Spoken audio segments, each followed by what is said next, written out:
Hello दोस्तों, मेरा नाम अक्षय है और मैं जो कहानी आज आपको सुनाने वाला हूं, आपकी बहुत बड़ी चिंता हो सकता है दूर हो जाए, या आप हो सकता है बहुत ज़्यादा डरने लगे।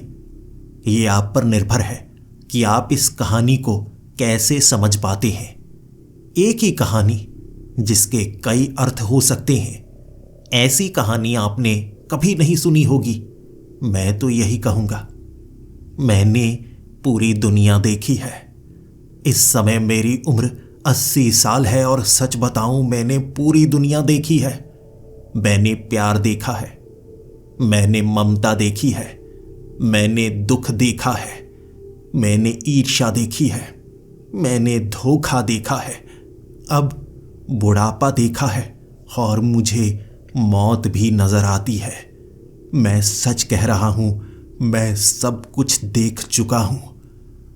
आज जो कहानी मैं आपको सुनाने वाला हूं, ये कहानी आपकी सोच बदल सकती है, लेकिन ये सिर्फ कहानी सुनने के लिए नहीं, देखने के लिए है। ये शब्द आपके दिमाग में आपको एक ऐसा दृश्य दिखाएंगे जो सोच से परे हो सकता है। तो कहानी सुनते वक्त अपनी आंखें जरूर बंद कर लीजिएगा। मेरा बचपन एक श्राप की तरह था। मैं एक छोटी सी बस्ती में पला बड़ा और बचपन से ही मैंने अपने माँ बाप को गरीबी में देखा। मेरे पिता को बहुत पहले एक बीमारी लग चुकी थी, जिस कारण उनका एक हाथ कट चुका था, लेकिन दूसरे हाथ से वो मजदूरी किया करते। कभी कभी गिर जाया करते, चोटिल होते, लेकिन घर का गुजारा हो पा रहा था। लेकिन बचपन में हम ये सब देख ही नहीं पाते कि हमारे माँ बाप कैसे गुजारा करते हैं। हमें वो दुनिया हसीन लगती है, चीजें भले ही कम हो, लेकिन उसके बावजूद सब कुछ अच्छा लगता है। मुझे रात के वक्त मिलने वाली वो रोटी भी बड़ी स्वाद लगा करती थी, लेकिन फिर मैं बाकी बच्चों के हाथ में बिस्किट देखा करता था और सोचता था, इनका स्वाद कैसा होगा। और मेरी माँ कहती, कभी कुछ रुपए ज्यादा हुए, मैं तुम्हारे लिए बिस्किट ला कर दूंगी। मेरी माँ को काम करते हुए देखा करता था मैं। लोगों के घरों में मेरी माँ बर्तन साफ करने का काम करती थी, कूड़ा कचरा साफ करने का काम करती थी, लेकिन उसके बावजूद घर का गुजारा मुश्किल से ही हो पाता था। वही पुराने फटे हुए कपड़े, कभी कभी तो कोई पुराने कपड़े दे जाया करता था तो उससे काम चलता था। मैं अपने माँ बाप से पूछा करता था, हम गरीब क्यों हैं, और वो आदमी जो गाड़ी में आता है हमें ढेर सारी चीजें देकर चला जाता है, वो इतना अमीर क्यों है। हम क्या गलत करते हैं और वो क्या सही करता है। मेरे पिता मुझे मुस्कुरा कर देखा करते और कहते, समय के साथ तुम्हें सब कुछ पता चल जाएगा। धीरे धीरे मैं बड़ा होने लगा और समझ आने लगी कि गरीब लोग क्या गलती करते हैं और अमीर लोग क्या सही करते हैं। नियम बनाए गए हैं गरीबी में रखने के लिए, और गरीबी से बाहर निकलने के लिए नियम तोड़ने पड़ते हैं। तब मैं 15 साल का था। स्कूल तो जा ही नहीं सकता था, इतने पैसे हमारे पास थे ही नहीं, लेकिन मैं रुपए कमाना चाहता था, अमीर होना चाहता था। और ऐसी स्थिति में आपको गलत लोग मिल ही जाते हैं। हमारी बस्ती में एक आदमी रहता था। घर भले ही उसका पुराना लगता था, लेकिन बेसमेंट किसी महल से कम नहीं थी। बस्ती के लोगों के सिवा किसी को नहीं पता था कि उसके पास इतने ज्यादा रुपए आते कहां से हैं। वो तो पुलिस वालों को भी रिश्वत दिया करता था, लेकिन बस्ती में रहकर वो ऐसा क्या करता था। मैं ये जानने के लिए उसके पास गया अपने दोस्तों के साथ मिलकर। हम भी पैसा कमाना चाहते थे और उसने हमें चोरी चकारी करना सिखाया। ट्रेन स्टेशन, बस स्टेशन पर कैसे पॉकेट मारनी है और कैसे कुछ रुपए निकालकर पर्स को वहीं फेंकना है, और ये सब 2-3 सेकंड में ही होना चाहिए ताकि किसी को शक भी ना पड़े। चोरी चकारी 3 साल तक की थी, जब तक पुलिस के हत्थे नहीं चढ़ गया, और जब 6 महीने के लिए मैं जेल गया था, उसके बाद से पीछे मुड़ने का कोई रास्ता नहीं था।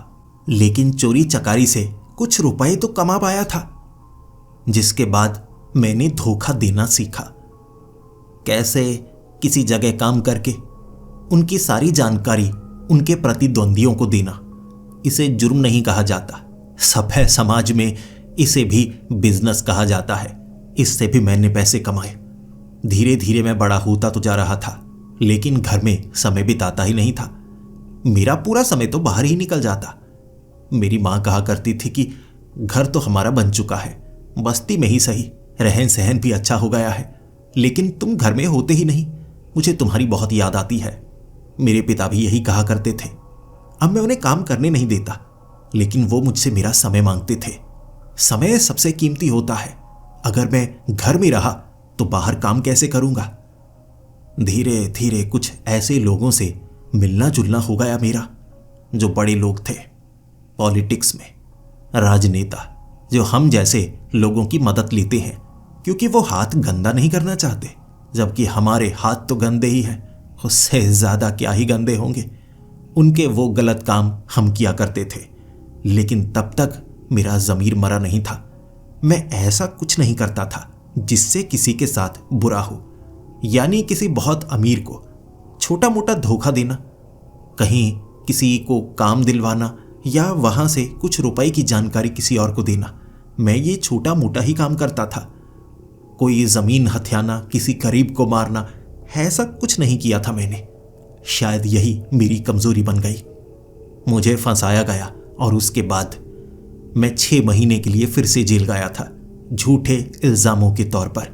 लेकिन बाद में साबित हो गया वो जुर्म मैंने किया ही नहीं था।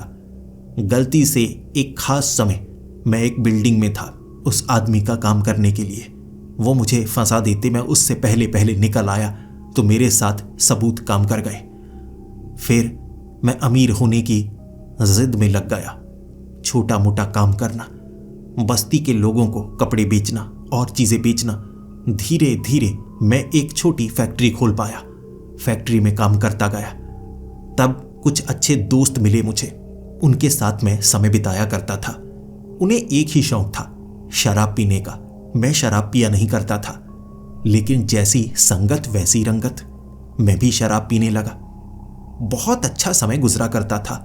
फैक्ट्री भी अच्छी चलने लगी क्योंकि बस्ती वालों को मुझ पर पूरा भरोसा था। मैं अमीर बनने लगा, और जब आप अमीर बनते हैं आपको अपना रहन सहन बदलना पड़ता है। बस्ती में रहना मेरे लिए ठीक नहीं था, तो एक अच्छी जगह पर घर बनवाया। माँ बाप मेरे खुश थे, लेकिन मुझसे समय मांगा करते थे। मैं उन्हें विदेश घूमने के लिए भी भेजा करता, लेकिन वो मेरे साथ जाना चाहते थे। वो समय मैं निकाल नहीं सकता था। फिर मेरा पक्का दोस्त जिसने मुझे धोखा दिया। फैक्ट्री मेरे नाम पर कभी थी ही नहीं, मैं सिर्फ उसे बड़ा बनाता चला गया क्योंकि मुझे पढ़ना लिखना नहीं आता था ना। मुझसे कब कहां पर अंगूठा लगवा लिया गया मुझे पता ही नहीं चला। मेरे अपनों ने मुझे धोखा दे दिया। वो कह रहे थे ये उनकी मजबूरी है, वो बहुत बुरी तरह से फंस चुके हैं, उन्हें वो फैक्ट्री की ज़रूरत है। उन्होंने फैक्ट्री को बेच दिया, खुद एक बड़ी मुश्किल से निकल गए, लेकिन मैं उनकी दोस्ती नहीं चाहता था। उसके बाद फिर से गरीबी देखनी पड़ी, फिर नए लोगों से मिला, फिर से प्यार हुआ, धोखे खाए, दोस्त बने, दूर हुए, जिंदगी कटती चली गई, लेकिन हाथ में सही तरीके से रुपए आए ही नहीं। समय बीतता गया और आज मैं 80 साल का हो चुका हूं। मेरी जिंदगी में बहुत घटनाएं घटी, सब कुछ देखा मैंने। अब लगता है पैसे कमाने की जिद में समय पीछे रह गया। मेरी माँ मुझसे समय मांगा करती थी, मेरे पिता मुझसे समय मांगा करते थे। अब मैं उन्हें वो समय दे ही नहीं सकता, अब वो इस दुनिया में है ही नहीं। मेरी बीवी भी मुझसे बहुत प्यार करती थी, लेकिन वो गलत फहमी हम में कैसे पड़ गई। मेरे बच्चे जो मुझसे दूर हो गए, लेकिन मैं अमीर बनना चाहता था। 80 साल की उम्र में पोते हैं मेरे, लेकिन उनसे मिल नहीं सकता। कभी कभी ऐसा लगता है मौत नजदीक आ चुकी है, तो कभी कभी लगता है एक नया मौका नहीं मिलना चाहिए। अगर मैं दोबारा जवान हो पाऊं, दोबारा से जिंदगी जी पाऊं, अब तो मेरे पास पैसे भी हैं, मैं सब कुछ वापस ले सकता हूं। शायद किसी ऐसी चीज के जरिए जो इस दुनिया की हो ही ना।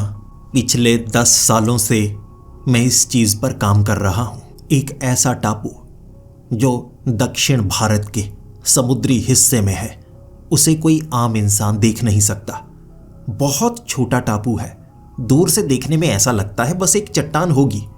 कहते हैं जो उस पर पैर रखता है उसके बाद उसे अलग दुनिया नजर आती है। और वहां पर है जवानी का मंत्र। वहां कुछ ऐसा है जो आपको जवान बना देता है, आपको दोबारा जिंदगी जीने का मौका देता है। मैं वो जिंदगी जीना चाहूंगा, चाहे उसके लिए मुझे किसी भी चीज का बलिदान क्यों ना देना पड़े। बस एक बार सच्चाई का पता लग जाए। मैंने अपनी बहुत बड़ी रकम उसकी खोज में लगा रखी थी और मुझे पक्की जानकारी मिल चुकी थी, लेकिन ये जानकारी मैं किसी और को देना नहीं चाहता था। मैं फिर से धोखा खाना नहीं चाहता था। शरीर इतना जरूर है कि काम करता है। स्वस्थ बनाकर रखा है मैंने अपने शरीर को, चाहे इसके लिए मुझे स्टीरॉइड्स का इस्तेमाल ही क्यों ना करना पड़ता है। दक्षिण भारत के उस टापू को ढूंढने के लिए कन्याकुमारी तक मुझे जाना पड़ा था। वहां के लोगों तक को इसके बारे में नहीं पता। कई चट्टानें हैं जो समुद्र में है, छिछला पानी जहां पर पानी के जहाज नहीं जा सकते। मछलियां भी वहां पर कम है, इसीलिए मछुआरे भी वहां पर नहीं जाते। और सबसे बड़ी बात, कहते हैं आपको वहां अकेले जाना पड़ता है, कोई आपके साथ नहीं होना चाहिए। अगर आपके साथ कोई है आपको वो चट्टान तक नजर नहीं आएगी। मेरी उम्र बहुत ज्यादा थी, मैं ये काम कर पाऊंगा या नहीं मुझे पता तक नहीं था, लेकिन मैंने एक ऐसी कश्ती बनवाई थी जिसमें बैटरी लगी थी। लंबा सफर तय किया जा सकता था और मुझे नक्शे में पता था वो चट्टान कहां पर है। लेकिन क्या मैं चट्टान पर चढ़ पाऊंगा? 2 सालों से मैं काफी मुश्किल कसरत कर रहा था ताकि शरीर जवान जैसा हो, मुश्किल काम मैं कर पाऊं। त्याग देना होगा ये भी मैं जानता था। बाकी कोई भी राज कोई जान नहीं पाया। एक सबसे बड़ी बात, कहते हैं उस चट्टान को ढूंढने के लिए जो भी गया वो वापस नहीं आया। या तो मारा गया या उसे कुछ ऐसा मिला कि वो वापस आया, कोई उसे पहचान नहीं पाया। बस इतनी ही उम्मीद थी मुझे। ये सफर मैंने रात के वक्त शुरू किया था। खाने पीने का सारा सामान उस कश्ती के ऊपर ही था। वो कश्ती अपने आप चल रही और रात के वक्त जाने का कारण था कि वो चट्टान रात के वक्त चमकती है, एक भ्रम देती है और कभी कभी उस तरफ जहाज खींचे चले आते हैं एक लाइट हाउस समझकर। और छिछला पानी होने के कारण वो जहाज वहां पहुंच ही नहीं पाते, पत्थरों से टकरा जाते हैं। इसीलिए इस तरफ जाना अशुभ माना जाता है। मैं एक छोटी कश्ती पर था। पानी जितना भी छिछला हो मैं तो कश्ती को हाथ से खींच सकता था अगर पानी 1 फुट तक भी हुआ। दूर से वो चट्टान नजर आने लगी थी। कमाल है, ये तो एक चट्टान है लेकिन रात को चमकती है, बिल्कुल एक लाइट हाउस की तरह। और यही चट्टान तो एक टापू है, एक जादुई दुनिया, ऐसी जो बाहर से चट्टान लगती है लेकिन पैर रखते ही आपको बहुत विशाल एक टापू मिलेगा। कह सकते हैं एक बड़े शहर के बराबर ये जंगल है, रहस्यों से भरा, लेकिन चट्टान के ऊपर। कमाल की बात है, जिंदगी में मैंने बहुत कुछ देखा है जो शुरू में काबिले यकीन नहीं था, लेकिन यकीन करना पड़ा क्योंकि सत्यता साबित हो चुकी थी। उस चट्टान के पास कश्ती ले गया। मुझे उस चट्टान के ऊपर चढ़ना था। वहां चढ़ने के कोई निशान भी नहीं, चढ़ने का कोई तरीका समझ में भी नहीं आ रहा। और चट्टान इतनी ज्यादा छोटी थी, ऐसा लग रहा मैं कुछ कदम ऊपर रखूंगा और ये चट्टान खत्म हो जाएगी। मैं रस्सी वाली सीढ़ी लेकर आया था। सीढ़ी को मैंने घुमाकर ऊपर फेंका और एक चट्टान के तीखे हिस्से पर वो रस्सी वाली सीढ़ी फंस गई। अब शरीर का जोर दिखाना था। 80 साल पर शायद लोग ये कर नहीं पाते, लेकिन एक जिद जो बचपन से मेरे अंदर थी वो मुझसे कुछ भी करवा सकती थी। रस्सी को पकड़कर मैं सीढ़ी के ऊपर जाता गया। चट्टान के शिखर से मुझे आगे कुछ नजर आया। ये भ्रम है या क्या है? उस चट्टान के आगे पानी था, लेकिन अब मैं चट्टान पर चढ़ा, मुझे पानी नहीं नजर आ रहा। मुझे आगे एक टापू नजर आ रहा था और एक पुल बना हुआ, इस चट्टान के ऊपर लकड़ी का पुल। यहां से चलकर मैं उस टापू तक जा सकता था, और इतना विशाल टापू, एक महाद्वीप के समान। मैं खुशी से फूला नहीं समा रहा था। अरे जवानी मिलेगी मुझे, ये सोचकर मैंने उस पुल पर पैर रख दिया। वो जो पुल था ना, वो बहुत ज्यादा गर्म था। मेरे पैरों के नीचे जो जूते थे वो पिघलने लगे थे, बहुत ज्यादा गर्म। और वो प्लास्टिक मेरे पैरों से जब चिपकी, चीख पड़ा था मैं। चट्टान पर खड़ा हो गया। फिर मैं सोच रहा इस पुल को पार कैसे करूं। ये लकड़ी इतनी ज्यादा गर्म है कि उस पर अगर पानी के छींटे भी पड़ते हैं तो भाप बन जाते हैं। ये सफर मैं पार कैसे करूंगा। मेरे पास तो यही जूते थे, क्या करूं। मैं सोच में पड़ा हुआ, और एक आवाज जो मेरे बेहद करीब, जैसे कोई कान में फुसफुसा कर गया हो। कोई भी चीज जो पांव में है उसे उतारना होगा, अपनी चमड़ी से इसे पार करना होगा, तभी पार किया जा सकता है। जो तुम्हारा अपना है वही तुम्हारे साथ चलेगा, जो भी बनावटी है वो शरीर पर जल जाएगा। मेरे शरीर पर हर एक चीज बनावटी ही तो थी, सिर्फ एक शरीर था जो मेरा अपना था। मैंने जूता उतारकर पैर रखने की कोशिश की, वो भी सहमे हुए। मेरा पैर नहीं जला, लेकिन कोई भी कुदरती चीज, जैसे पत्ते, प्लास्टिक जिसे हमने बनाया हो या बाकी कहीं से मेरे शरीर से अलग हो, वो जल जाता, भाप बन जाता, प्लास्टिक पिघल जाती, लेकिन मैं वहां पर पैर रख पा रहा। जिसके बाद मुझे शरीर के कपड़े भी उतारने पड़े। बिना कपड़ों के मुझे उस पुल को पार करना पड़ रहा था, और नीचे से जो पानी की बूंदें लहरें बनकर मुझ पर छींटे डाल रही थी, उसकी जलन हो रही, क्योंकि वो मेरे शरीर का हिस्सा नहीं थी। मैं भागा, बहुत तेज भागा। उस टापू तक पहुंचते पहुंचते मुझे सांस चढ़ गई। जमीन पर पैर रखा मैंने, तब मुझे बहुत अच्छा महसूस हुआ। ये जंगल था, कुदरती जगह पर, कुदरती तरीके से पहुंचा था। हम बिना कपड़ों के ही तो पैदा होते हैं। यही कुदरत का एहसास था। लेकिन फिर भी सभ्य समाज में जो तरीके हमें सिखाए जाते हैं वो हमारे दिमाग से निकाले नहीं जा सकते। शरीर को ढकने के लिए वहां जो भी पत्तियां थी उन्हें मैंने शरीर पर लपेट लिया था। इस तरह अब मैं ये तक नहीं जानता था इस टापू पर क्या है जो आपको जवानी देता है। हो सकता है यहां पर मैं मारा जाऊं, लेकिन कोशिश तो पूरी करूंगा। मैं उस चीज को पाऊं, उसके लिए मुझे चलना होगा, उसके लिए मुझे ढूंढना होगा, मुझे जानकारी इकट्ठी करनी होगी। मैं बस थोड़ा आगे बढ़ने ही वाला था, मुझे एक आदमी नजर आया। उसका शरीर काफी ज्यादा बड़ा था, लेकिन उसकी ना आंखें थी, नाक, मुंह, कुछ नहीं, लेकिन शरीर इंसानी ही था। अजीब सी जली हुई चमड़ी। उसने मुझे रोक लिया और फिर बेड़ियां मेरी तरफ बढ़ाता हुआ कहने लगा, यहां तुम्हें चलना है तो इसी में चलना होगा। मुझे नहीं पता वो मुझे कैसे देख पा रहा था, लेकिन देख तो पा रहा। मैंने ना में सर हिलाया तो उसने इशारा कर दिया, तो पीछे चले जाओ। अगर तुम नियमों के अनुसार आगे नहीं बढ़ना चाहते तो पीछे चले जाओ। मुझे आगे बढ़ना ही था, कम से कम कोई तो मिला, लेकिन बिना मुंह के वो बोल कैसे रहा मुझे समझ में नहीं आ रहा। ये आवाज जैसे उसके दिमाग से सीधे मेरे दिमाग में आ रही थी। वो गूंजती हुई आवाज। मुझे अपनी कलाइयों में और अपने पैरों में वो बेड़ियां पहननी पड़ी। ऐसा लग रहा था जैसे मैं जेल में हूं, एक कैदी की तरह। और वो इंसान जिसने बेड़ियां मेरी कलाइयों में, मेरी टांगों में बांधी, जब मैंने बेड़ियां बांध ली मुझे नहीं पता वो कहां चला गया। वो जैसे गायब ही हो गया। ना तो भागने की आवाज आई, ना चलने की आवाज आई, लेकिन अब मैं बेड़ियों में था। कोई बात नहीं, अगर मुझे आजादी का त्याग करना भी पड़े मैं करने को तैयार हूं। मेरे पास कोई और रास्ता भी तो नहीं बचा है। आगे मैंने पत्थर के कई आकार देखे, इंसानी आकार बने हुए, लेकिन पूरा आकार कोई भी नहीं था। किसी की आंखें नहीं, किसी के कान नहीं, किसी की टांगे नहीं, किसी के शरीर के हिस्से नहीं।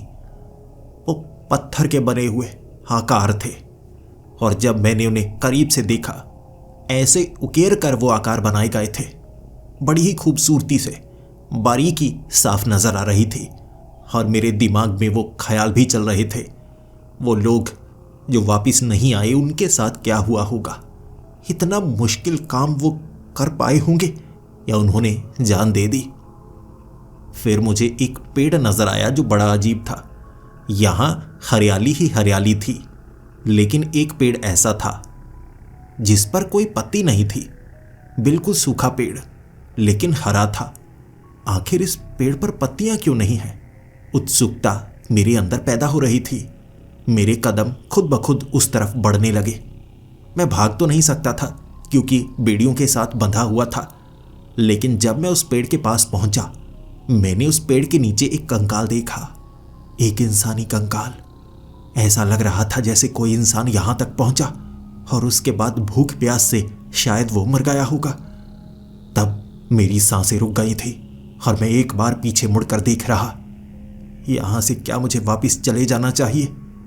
अगर मेरी उम्र 40 से 50 साल होती, शायद मैं वापस चला जाता, सोच लेता कि जिंदगी अच्छे से बिता सकता हूं। लेकिन मेरी उम्र 80 साल हो चुकी है और मैं कभी भी मर सकता हूं। इसीलिए मुझे ये करना ही था। अगर 1% चांस भी है, मैं वो चांस लेने को तैयार था। लेकिन वहां से जब मैं आगे बढ़ना चाहता था, वो कंकाल हिला। हड्डियों के कड़कड़ाने की आवाज सुनाई दी मुझे। वो कंकाल कड़कड़ाता हुआ सीधा खड़ा हो गया। हड्डियों का ढांचा जिसमें जान थी, वो मुझसे बात कर रहा। उसने मुझे रोका। कहां जा रहे हो? रुको, ये सफर बहुत ज्यादा लंबा है। तुम पूरी उम्र भी चलते रहोगे तो तुम्हें कोई खास फायदा नहीं होगा। तुमने त्याग दिया है अपनी आजादी का, तभी तुम्हें आगे मदद मिलती रहेगी, जैसे मैं तुम्हारी मदद के लिए आया हूं। त्याग देते जाना, मदद मिलती जाएगी। बिना त्याग के आगे बढ़ते चले जाओगे तो तुम्हें कोई मदद नहीं मिलेगी। मैं थोड़ा खुश हुआ। शायद ये बेड़ियां जो मैंने बांधी हैं, मैंने आजादी का त्याग दिया है, तो ये कंकाल मेरी मदद कर रहा है। मैं खुशी खुशी उसके करीब गया और कहने लगा, मुझे जवानी चाहिए, बताओ मुझे क्या करना होगा। वो हंसने लगा। फिर उसने कहा, जवानी का क्या करोगे? जवानी किस काम की? मैंने कहा, मैंने जिंदगी में बहुत गलतियां की हैं, मैं उन गलतियों को सुधारना चाहूंगा, जिंदगी की नई शुरुआत करना चाहूंगा। मैं पूरी जिंदगी बस पैसों के पीछे भागता रहा, जिंदगी में जी ही नहीं पाया। अब पैसे हैं, मैं जिंदगी जीना चाहता हूं, मैं अपनी जवानी चाहता हूं। वो हंसने लगा। फिर उसने कहा, चलो जैसा तुम चाहते हो। अब तुम्हें त्याग देना होगा। तुम दे चुके हो अपनी आजादी का त्याग, अब तुम्हें अपनी एक उंगली का त्याग देना होगा। तुम्हारी सबसे लंबी उंगली, मुझे दोनों हाथों की वो लंबी उंगलियां चाहिए, तभी मैं तुम्हें आगे का रास्ता बताऊंगा।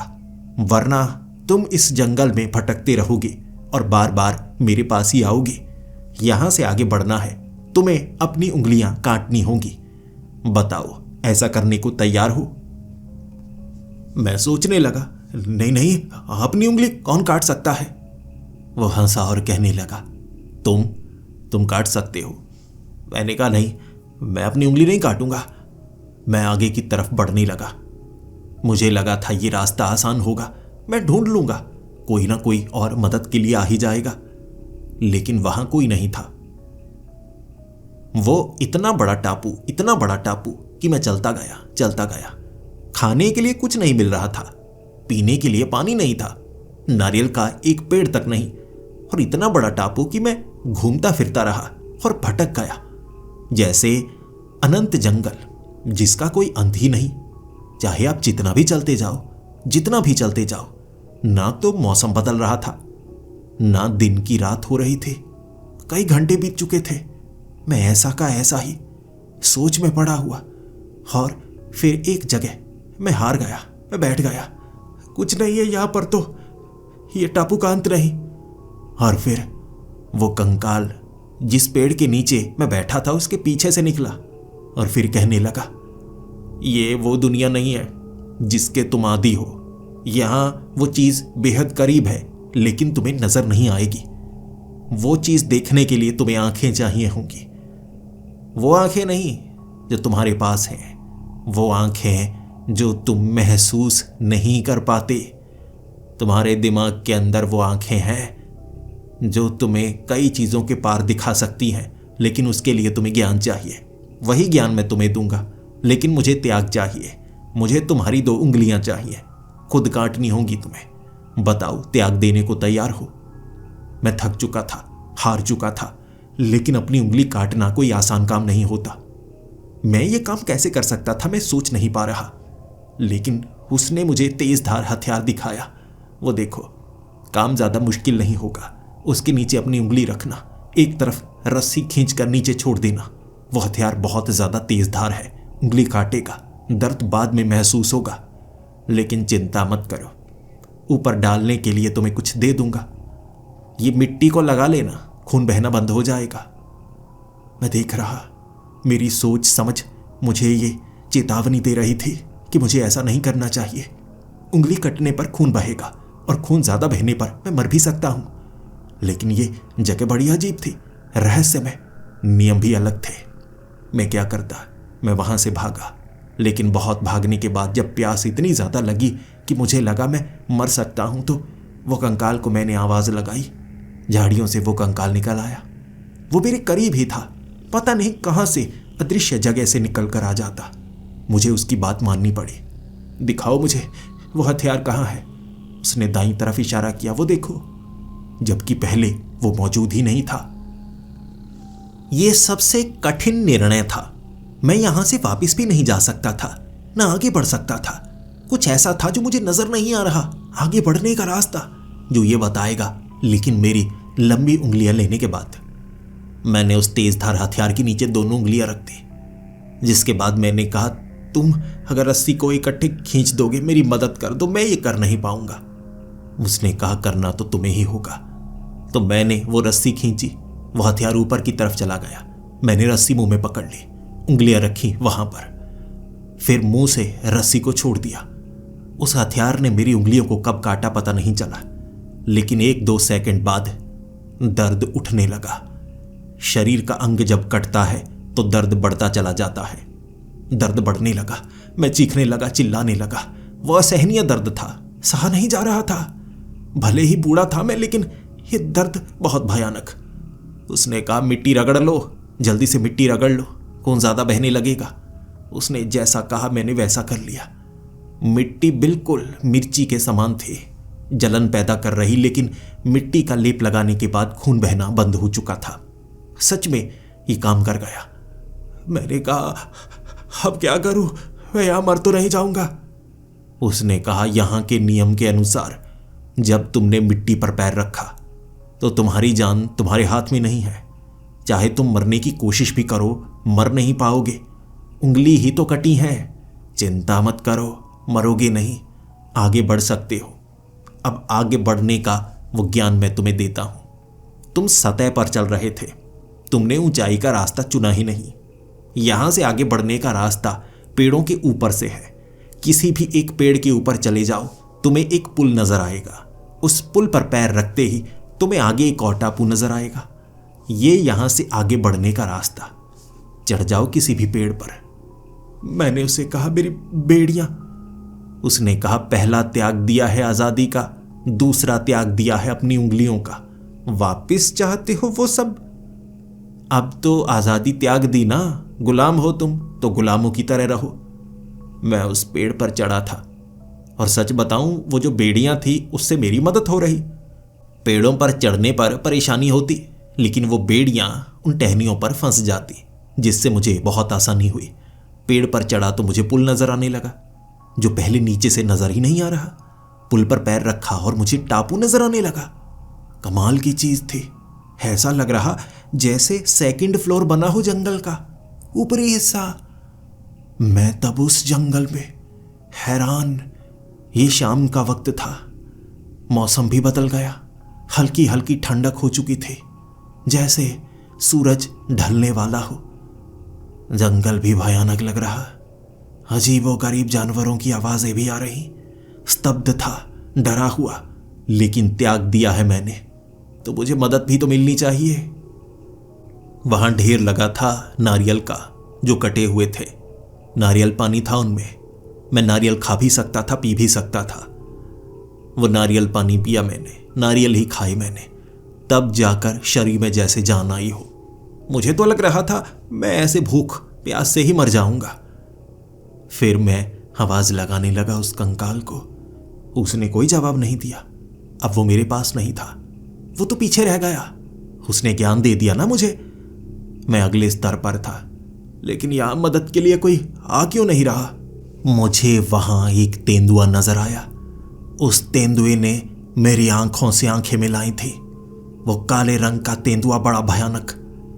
एक तेंदुआ मेरे जैसे इंसान को कच्चा चबा सकता है, लेकिन आंखों से आंखें मिलाने के बाद उसने मुझ पर हमला नहीं किया, बल्कि वो दूसरी तरफ चल पड़ा।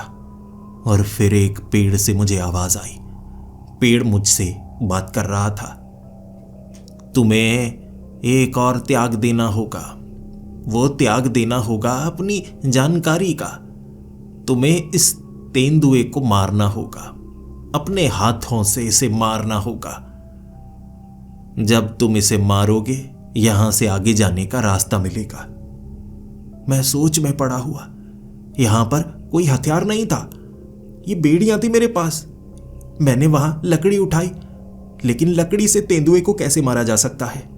मैंने जिंदगी में कभी किसी जानवर को नहीं मारा, और मेरी उम्र 80 साल थी। मैं उंगलियां कटने के बाद तो कमजोर महसूस कर रहा। बड़ा तेंदुआ था वो, बड़ा।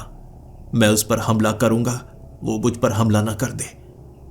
लेकिन अब और कोई रास्ता बचा भी तो नहीं था। जैसी आवाजें आती, जो जानकारी मुझे मिलती, मुझे उसका पालन करना था। मैं उसका पीछा करने लगा। उसके भागने की रफ्तार तेज थी, वो बड़ी तेजी से निकल जाता। मुझे घात लगानी पड़ी। कहां कहां वो जा रहा है। और जब मैंने एक भाला बनाकर उस पर छोड़ा, किसी जानवर पर हमला करोगे तो वो पलटकर हमला तो करेगा। उसने हमला कर दिया। मेरे पास वो बेड़ियां थी जो मुझे बचा भी रही, लेकिन वो गर्दन को काटना चाहता था। मैंने बाजू आगे कर दी। ऐसा लग रहा था जैसे मैं उसका मुकाबला कर ही नहीं सकता। कोई इंसान तेंदुए का मुकाबला कैसे कर सकता है। वो बड़ा था, मैं तो उसकी चपेट में। उसने मेरी बाजू को काटना शुरू कर दिया। मुझे तो मेरी मौत नजर आ रही थी, और ऐसा भी लग रहा मैं मर भी नहीं रहा हूं। खून भी बह रहा था। कंधा काट दिया उसने, कंधा उखाड़ दिया मेरे शरीर से। मेरी बाजू नीचे लटक रही थी, और दूसरी बाजू मैंने वो जंजीर उसके मुंह में डाली। उसके बाद गर्दन से लपेटी, और घुटना उसकी गर्दन पर डालकर मैं जोर से खींचने लगा। ये उसकी कमजोरी बन गई। दम घुटने लगा था, और तब मुझे मेरी मौत नजर आ रही, तो मैं छोड़ ही नहीं रहा। जब तक वो मरा नहीं, तब तक मैंने उसे छोड़ा नहीं। मेरे सामने तेंदुए की लाश पड़ी थी, लेकिन मेरी एक तरफ की बाजू अब कोई काम के लायक नहीं थी, जैसे अलग होने की कगार पर। खून भी बह रहा था। मैंने जमीन से मिट्टी उठाई और मल ली। सच में ये मिट्टी जादुई थी। खून रुक जाता, लेकिन घाव नहीं भरता। एक बाजू मेरी काम नहीं कर रही, लेकिन मैंने तेंदुए को मार गिराया था। मैं उसी पेड़ के पास गया। मैंने आवाज लगाई, मैंने काम कर दिया। अब मैं आगे कैसे जाऊं? मुझे क्या इस पेड़ पर चढ़ना होगा ऊपरी स्तर पर जाने के लिए? उसने कहा, नहीं, तुम्हें एक खड्डा ढूंढना होगा। खड्डा 4 से 5 फुट का, या तुम्हें करना होगा या ढूंढना होगा। फिर जैसे ही तुम उसमें जाओगे, तुम्हें एक सुरंग नजर आएगी। हर जगह सुरंगें हैं। सुरंग के जरिए तुम्हें आगे पुल तक पहुंचने का रास्ता मिल जाएगा, और इस तरह तुम आगे बढ़ सकते हो। मैं खड्डा ढूंढने लगा। मुझे कोई खड्डा नहीं मिल रहा। मैं ढूंढता गया। थक गया था मैं, जान निकलने को आ गई। मुझे खड्डा खोदना पड़ा। एक तरफ की बाजू मेरी नीली पड़ चुकी थी, जहर जैसे बाजू में फैल चुका हो। जानवर के काटने से इन्फेक्शन हुआ, जिससे मेरी बाजू नीली पड़ चुकी थी, लेकिन उम्मीद थी मैं ठीक हो जाऊंगा। तो मैंने वो खड्डा खोदा। कितनी मेहनत लगाई मैं क्या बताऊं, कितने घंटे बीत गए। पत्तियां, घास जो मिल रहा मैं वो खा रहा था। घास के ऊपर ओस की बूंदें चाट कर मैं अपने शरीर को जिंदा रखे हुए, वरना शरीर में कमजोरी महसूस हो रही। खड्डा खोदा तो सुरंग तक पहुंचा। सुरंग इतनी ज्यादा संकरी थी कि घिसट कर निकलना पड़ रहा और एक जगह तो मैं फंस गया। मैं जोर लगा रहा, आगे जा ही नहीं पा रहा। पुल मुझे आगे नजर आ रहा था, लेकिन सुरंग काफी ज्यादा संकरी थी। मुझे वहां आवाज सुनाई दी थी, जोर लगाओ तुम निकल सकते हो। लेकिन जो कंधा मेरा गल चुका था वह दर्द हो रहा। मुझे कहा गया जोर लगाना होगा, शायद कंधा अलग हो जाए, क्योंकि तुम्हारी बाजू फूल चुकी है। वैसे भी हड्डी तो अलग हो चुकी है, मांस भी अलग हो जाएगा अगर तुम जोर लगाओगे। वो असहनीय दर्द सह रहा था मैं। क्या बताऊं, जब शरीर का अंग खींचकर कटता है वो भी धीरे धीरे दर्द होता है, बहुत दर्द होता है, लेकिन मुझे सहना पड़ रहा था। मैंने वो सहा, मेरी बाजू अलग हो गई, लेकिन मैं घिसट कर दूसरी तरफ पहुंच गया। और वो बाजू भी वहां रह नहीं गई थी, बेड़ी से बंधी थी ना, तो वो कटी हुई बाजू अपने साथ घसीटता घसीटता मैं आगे बढ़ रहा। बिल्कुल एक मुर्दा की तरह था मैं। लेकिन वो पुल को पार करने के बाद मुझे एक रेगिस्तान नजर आया, अंतहीन रेगिस्तान। ना पीछे जाने का कोई रास्ता, ना आगे जाने का कोई रास्ता, रेत ही रेत थी हर तरफ। मैं आवाजें लगाता रहा, लेकिन कोई जवाब ही नहीं दे रहा। किसी ने मुझसे बात ही नहीं की, जैसे मुझे दर्द दिया जा रहा। त्याग पर त्याग, त्याग पर त्याग। इंसान एक हद तक सह सकता है, उससे ज्यादा दर्द मिले तो इंसान कैसे सह सकता है, मैं जानना चाहता था। मैं उस रेत में पैर रखते रखते आगे बढ़ रहा। वो गर्मी मेरे शरीर को जला रही थी और शरीर पर कोई कपड़ा भी नहीं था। पत्तियां सूख चुकी थी। वो पत्तियां एक हद तक ही आपका सहारा बन सकती हैं, बिना कपड़ों के ऐसे ही। धूप शरीर को जलाती जा रही और दर्द बढ़ता जा रहा। शरीर पर जलन के निशान थे, चमड़ी जल चुकी। मुझे नहीं पता कितने दिन में चला, लेकिन जब मौत मुझे नजर आने लगी, शरीर सूख चुका था, गला सूख चुका था, चमड़ी सूख चुकी थी। भूखा प्यासा इंसान पूरी हद तक पहुंच जाए, जहां मौत दिख रही हो, मैं वहां तक पहुंचा था। मेरी चमड़ी तक उतरने लगी थी, मुझसे कोई बात ही नहीं कर रहा।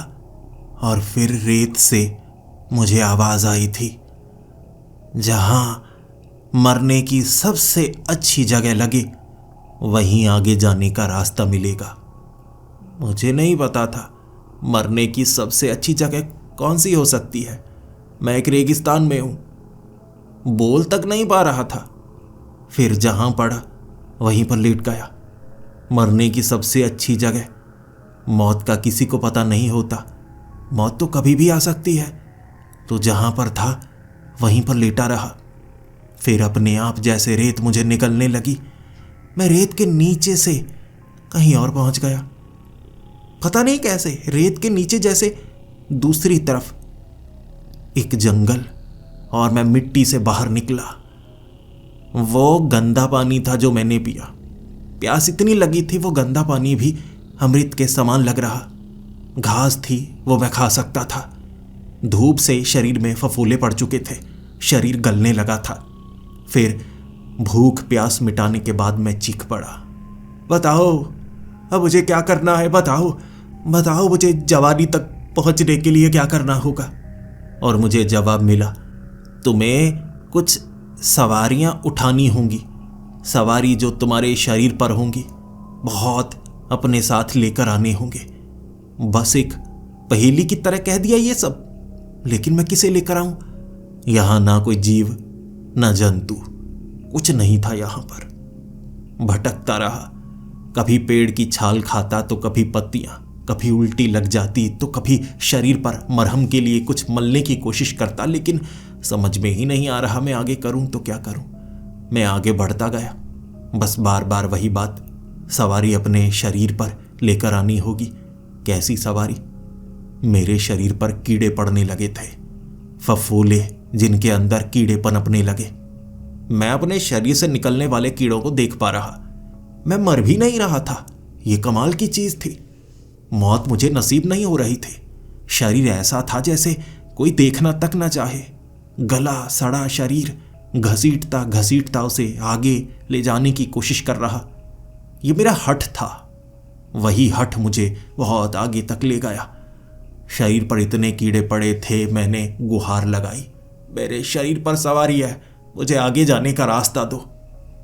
जिसके बाद मेरी एक ही बाजू काम कर रही, जबकि आगे मुझे पुल नजर आया। मैं उठा, चलने लगा।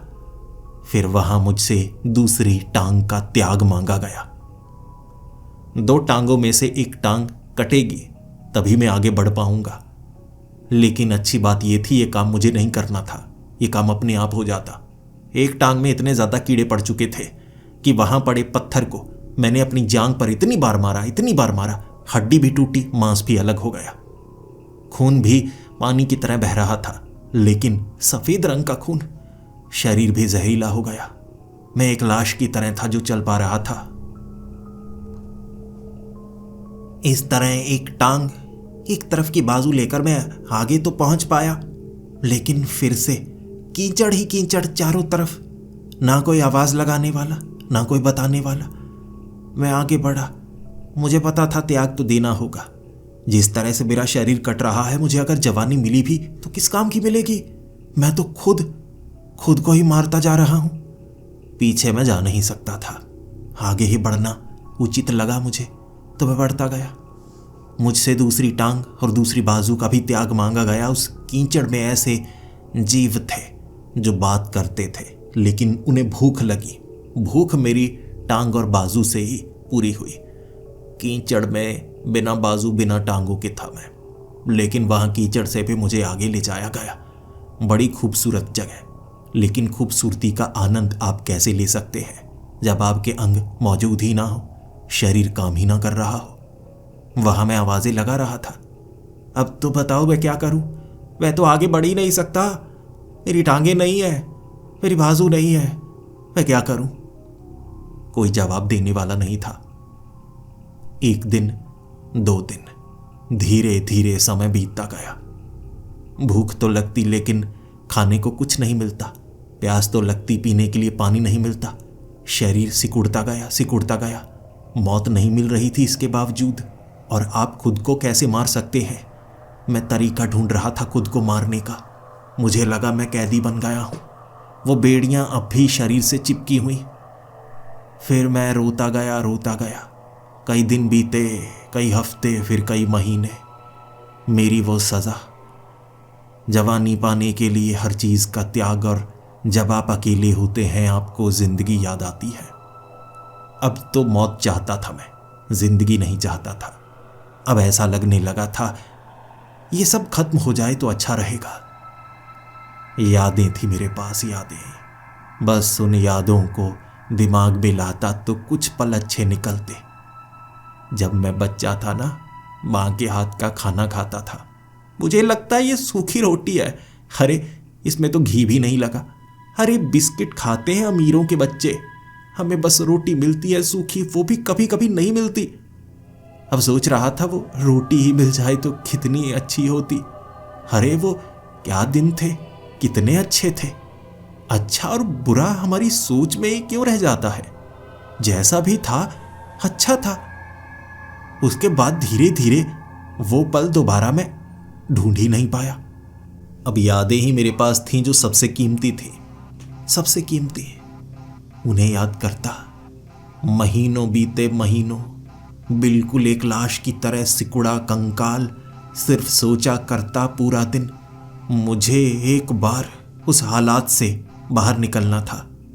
आप खुद को मेरी जगह रखकर देखिए। सिर्फ सोच पाने की क्षमता, आंखें बंद करना और खोलना, इतना ही कर सकते हैं। और आपने पूरी जिंदगी जी है, 80 साल तक। यादें हैं आपके पास, हर एक याद अच्छी लगती है।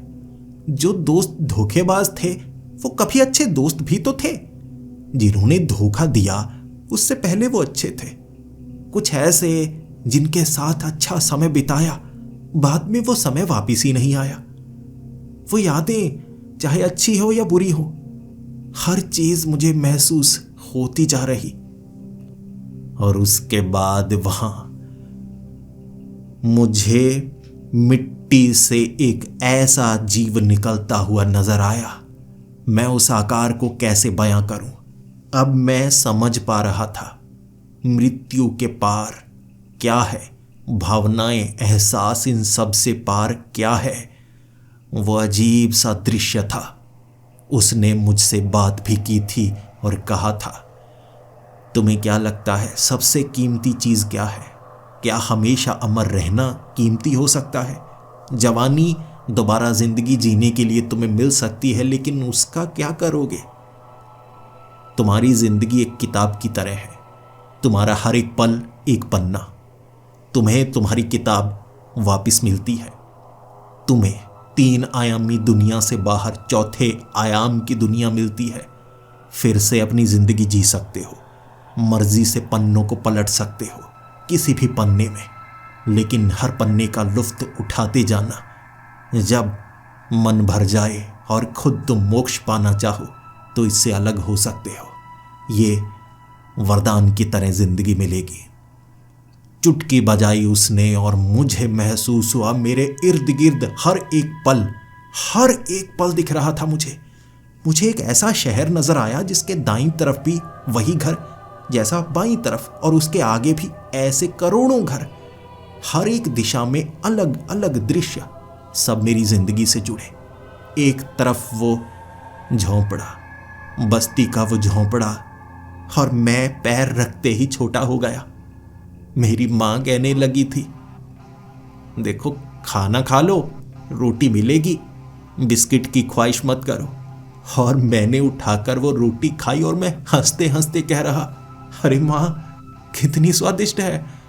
अरे मजा बिस्किट में थोड़े ना है, आपने जो हाथों से बनाया है मजा तो उसी में है। मैं हर एक पन्ने को पलट सकता था। जिंदगी का हर एक लम्हा एक पन्ने के समान दिख रहा मुझे। बड़ी जल्दी पलटकर मैं 50 साल का होकर उन दोस्तों से मिल सकता था जिन्होंने धोखा दिया। शुरू में मुझे गुस्सा आ रहा, लेकिन ये वो लम्हा था जब वो मेरे साथ जिंदगी का लुत्फ उठाते थे। मैं पैसों की तरफ भागता था, वो मेरे पैसों से जिंदगी के मजे लेते। अब मैं उस पल में उनसे खफा नहीं था, मुझे वो भी अच्छे लग रहे, क्योंकि मजा तो पलों में था। चाहे दुश्मन भी हो, जो पल आपके लिए बन जाते हैं अच्छे, लुत्फ तो उठाना ही चाहिए। उन्हीं दोस्तों के साथ वो दिन मैं बिता सकता था, और फिर अगला दिन अपनी माँ के साथ, उसके अगले दिन अपनी बीवी के साथ, बच्चों के साथ, फिर 80 साल का होकर उसी जगह भी पहुंच सकता था। मैं मरा थोड़े ना था। फिर वापस किसी से माफी मांगकर दोबारा बात करना, अपने बच्चों से, बच्चों के बच्चों से बात करना, हर एक पन्ने को अपनी मर्जी से जीना। बताइए आप ऐसी जिंदगी चाहते हैं जब अगला पन्ना आप मर्जी से पलट पाएं, कभी बचपन जी पाएं तो कभी बुढ़ापे के वो दिन, कभी किसी एक दोस्त के पास कुछ समय बिता पाएं जो इस दुनिया में मौजूद ही नहीं है, तो कभी किसी ऐसे के पास वो समय जब कोई नहीं, आप अकेले थे, कुछ था जो एहसास दे रहा। मुझे ये जिंदगी मिली थी, सब त्याग करने के बाद ये जिंदगी, और मैं हर एक पन्ने का लुत्फ उठा सकता हूं। इसे मैं जवानी कहूं, वरदान कहूं, क्या कहूं? जैसे मृत्यु के बाद की जिंदगी का एहसास, वो भी जिंदा रहते हुए। और अंत में मैं आपको यही कहना चाहूंगा, आप जिस भी चिंता में हैं, जिस भी खौफ ने आपको रोके रखा है, उससे बाहर निकलिए। लुत्फ उठा सकते हैं जिंदगी का आप, चाहे जिस भी क्षण में हैं। आंखें खोलकर तो देखिए, हर पन्ना पलट रहे हैं आप, लेकिन उस पन्ने को जीकर तो देखो, वापस नहीं आएगा। आपको वो मौका शायद ना मिले जो मुझे मिला, लेकिन आप हर एक पन्ने को महसूस तो कीजिए। चिंता नहीं है किसी चीज की, लुत्फ उठाने की जिंदगी है ये।